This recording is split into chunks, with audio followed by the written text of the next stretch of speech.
Hi viewers, welcome to our channel. ఈ వీడియోలో మనం జీవశాస్త్రం 8వ తరగతి పాఠ్యపుస్తకంలోని వివిధ ఆవరణ వ్యవస్థలు పాఠంలో కొన్ని ముఖ్యమైన అంశాలను పరిశీలిద్దాం.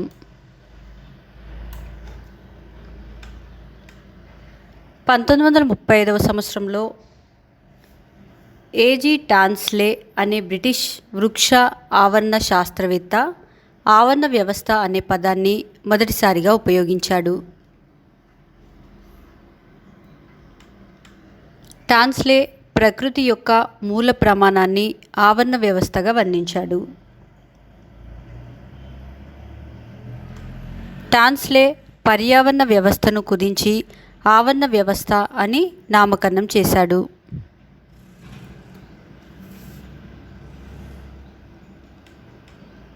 టాన్స్లే ప్రకారం ప్రకృతి ఒక వ్యవస్థలాగా పనిచేస్తుంది.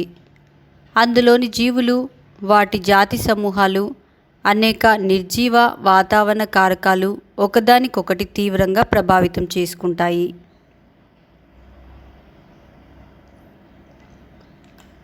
ఆవరణ వ్యవస్థను ఇప్పుడు చిన్న స్థాయిలోనైతే ఆవాసంగా పరిగణించి, పెద్ద స్థాయిలో జీవావరణంగా పరిగణించి అధ్యయనం చేస్తున్నారు.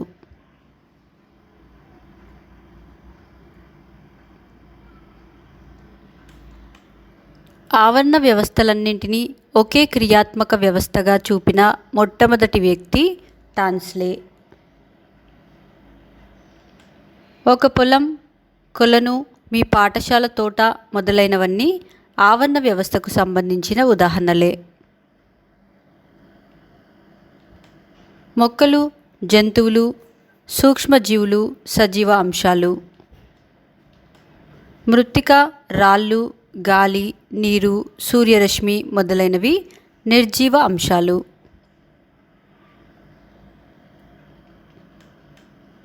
సజీవులన్నింటికీ సూర్యుని ద్వారా శక్తి లభిస్తుంది. ఆవరణ వ్యవస్థలో శక్తి బదిలీ విధానాన్ని వివరించేటప్పుడు శాస్త్రవేత్తలు ఆహారపు గొలుసు అనే పదాన్ని వాడారు. ఆహారపు గొలుసులో 3 స్థాయిలుంటాయి. అవి ఉత్పత్తిదారులు, వినియోగదారులు, విచ్ఛిన్నకారులు.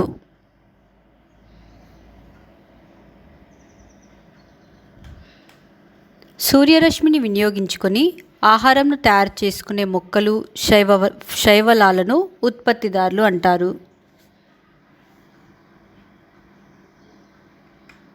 ఉత్పత్తిదారులను తిని శక్తిని గ్రహించే జీవులను వినియోగదారులు అంటారు.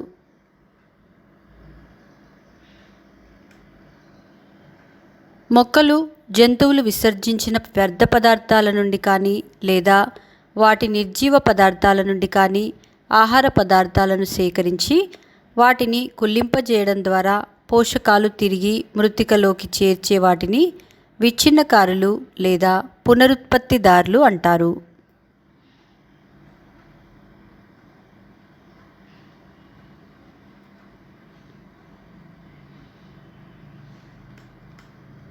ఆవరణ వ్యవస్థ తొందరగా మార్పులకు గురయ్యే అవకాశం ఉంది.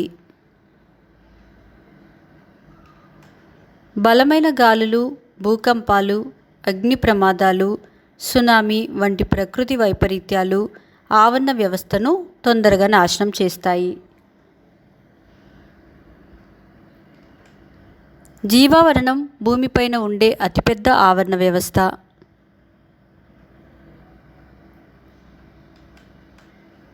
కృత్రిమ, సహజ, తాత్కాలిక మరియు శాశ్వతమైన ఆవరణ వ్యవస్థలు ఉన్నాయి. ఆవరణ వ్యవస్థను ప్రకృతి యొక్క క్రియాత్మక ప్రమాణంగా భావించవచ్చు.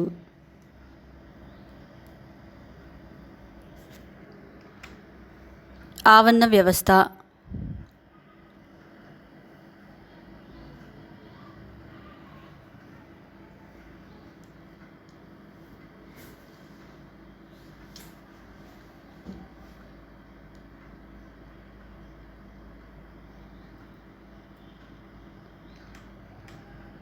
మాంగ్రూవ్ ఆవరణ వ్యవస్థను మడ అడవుల ఆవరణ వ్యవస్థ అని కూడా అంటారు.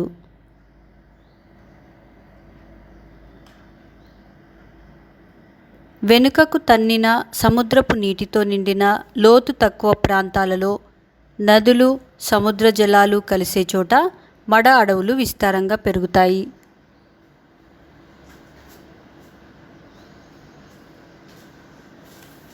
మాంగ్రూవ్స్ వాణిజ్యపరమైన ప్రాధాన్యత గల సముద్ర జీవులకు ముఖ్యమైన ఆహారంగా, నర్సరీలుగా, ప్రజనన స్థలంగా ఉపయోగపడతాయి.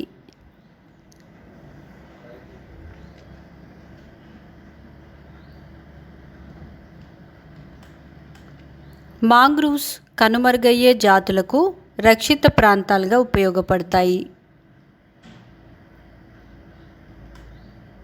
కోరింగా మాంగ్రూవ్స్ కాకినాడ సముద్ర తీరంలో విశాఖపట్టణ దక్షిణ ప్రాంతం నుండి దాదాపుగా 150 కిలోమీటర్ల దూరం విస్తరించి ఉన్నాయి.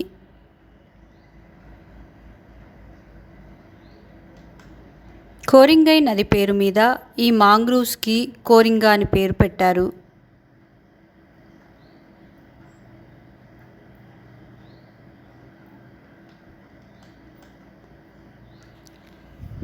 కోరింగా మాంగ్రూవ్స్ గౌతమి, గోదావరి ఉపనదులైన కోరింగా, గాడేరు నదుల నుండి మంచినీటిని తీసుకుంటాయి. మడ చెట్లు స్పైరోగైరా, యుగ్లినా, అసిల్లటోరియా, నీలి ఆకుపచ్చ శైవలాలు, యూలోథ్రిక్స్ మొదలైన ఉత్పత్తిదారులు కోరింగా మడ అడవులలో ఉన్నాయి. పీతలు, రొయ్యలు, హైడ్రా, ప్రోటోజోవాలు, నత్తలు, తాబేళ్లు, డాఫ్నియా, గొట్టం పురుగులు మొదలైన వినియోగదారులు కోరింగా మాంగ్రూవ్స్లో ఉన్నాయి.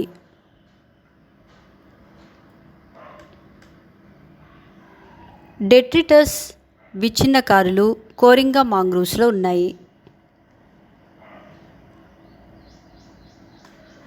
కోరింగా మాంగ్రూవ్స్లో ఉప్పునీరు, మంచినీరు, గాలి, సూర్యరశ్మి, ఉష్ణోగ్రత, మృత్తిక మొదలైనవి నిర్జీవ అంశాలు. భూభాగంలో దాదాపు 17% మేర ఎడార్లు విస్తరించి ఉన్నాయి. ఈ ప్రాంతంలో సగటు వర్షపాతం 23 మిల్లీమీటర్ల కన్నా తక్కువగా ఉంటుంది.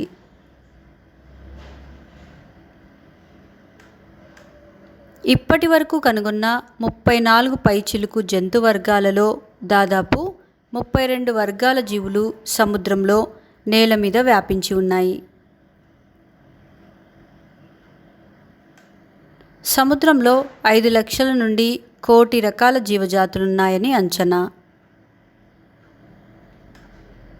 ఇండో పసిఫిక్ సముద్రంలో 1 చదరపు కిలోమీటర్ విస్తీర్ణంలో దాదాపు 1000కి పైగా జీవజాతులున్నాయి.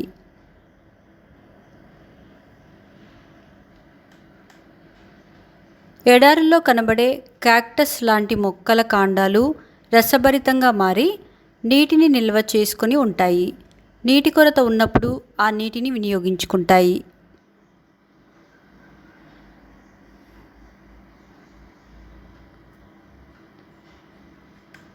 నిమ్నశ్రేణి రకాలైన లైకెన్లు, ఎడారి మాస్లు, నీలి ఆకుపచ్చ శైవలాలు కూడా ఎడారి ఆవరణ వ్యవస్థలో కనిపిస్తాయి.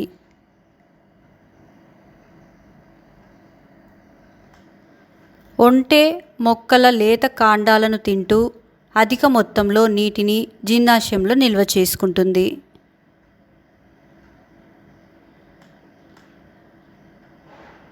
అడవి ఆవరణ వ్యవస్థను వృక్షాల వయస్సు, శీతోష్ణ స్థితి మరియు మృత్తిక రకాలను అనుసరించి వర్గీకరిస్తారు. అడవులలో వృక్షాలు పరిమాణంలో, నిర్మాణంలో ఎక్కువ వైవిధ్యాన్ని ప్రదర్శిస్తాయి.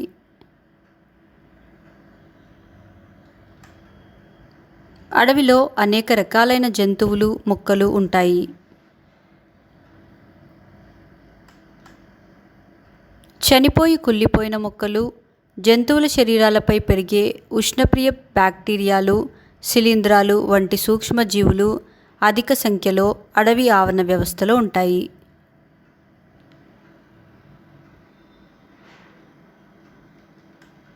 సౌరశక్తిలో దాదాపు 57% వాతావరణంలో శోషించబడుతుంది. మరియు అంతరిక్షంలో వెదజిల్లబడుతుంది.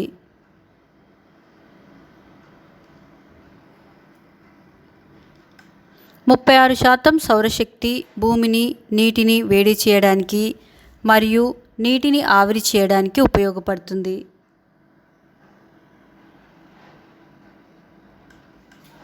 దాదాపు 8% సౌరశక్తి మొక్కలకు చేరుతుంది. దీనిలో 80 నుండి 85% సౌరశక్తి మొక్కలు శోషిస్తాయి. శోషించిన దానిలో 50% మాత్రమే కిరణజన్య సంయోగ క్రియలో వినియోగించబడుతుంది.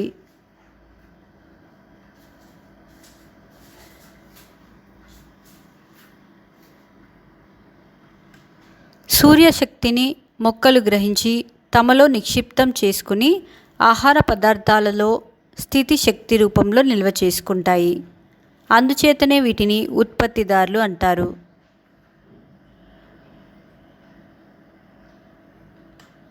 ఇవి ఆవరణ వ్యవస్థలో మొదటి స్థాయిని సూచిస్తాయి.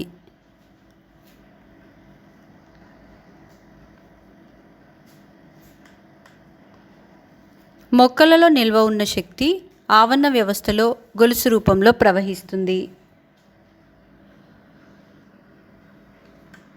ఆహారపు గొలుసులో 4 దశలుంటాయి. అవి ఉత్పత్తిదారులు, ప్రాథమిక వినియోగదారులు, ద్వితీయ వినియోగదారులు, తృతీయ వినియోగదారులు.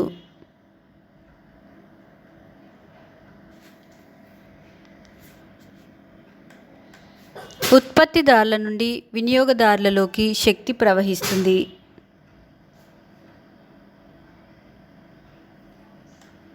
ప్రతిసారి శక్తి బదిలీ అయ్యేటప్పుడు 80 నుండి 90% స్థితి శక్తి శ్వాసక్రియ మరియు ఇతర విధానాల ద్వారా ఉష్ణం రూపంలో విడుదలవుతుంది.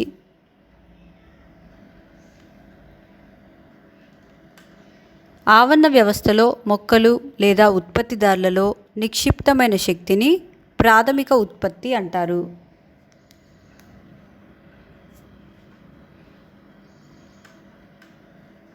ఉత్పత్తిదారులలో శ్వాసక్రియ అనంతరం మిగిలిన శక్తి కర్బన పదార్థాలలో నిల్వ ఉంటుంది. దీనిని మిగిలిన ప్రాథమిక ఉత్పత్తి అంటారు. రసాయనిక స్థితిశక్తి రూపంలో మొక్కలలో నిల్వ ఉన్న ఆహార పదార్థాన్ని ప్రాథమిక వినియోగదారులు తీసుకుంటాయి.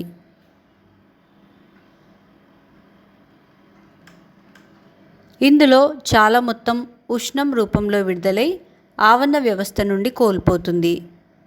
కొద్ది శాతం మాత్రమే జీవ పదార్థంలో రసాయనిక స్థితిశక్తి రూపంలో స్థిరపడుతుంది.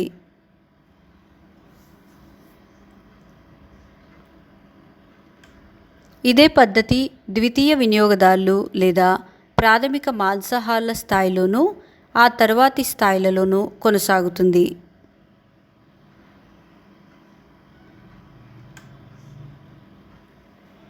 మా నెక్స్ట్ వీడియోస్ యొక్క నోటిఫికేషన్ మీకు రావాలంటే మా ఛానల్ను సబ్స్క్రైబ్ చేసి బెల్ బటన్ నొక్కగలరు. మా వీడియోస్ను లైక్ చేసి షేర్ చేయగలరు.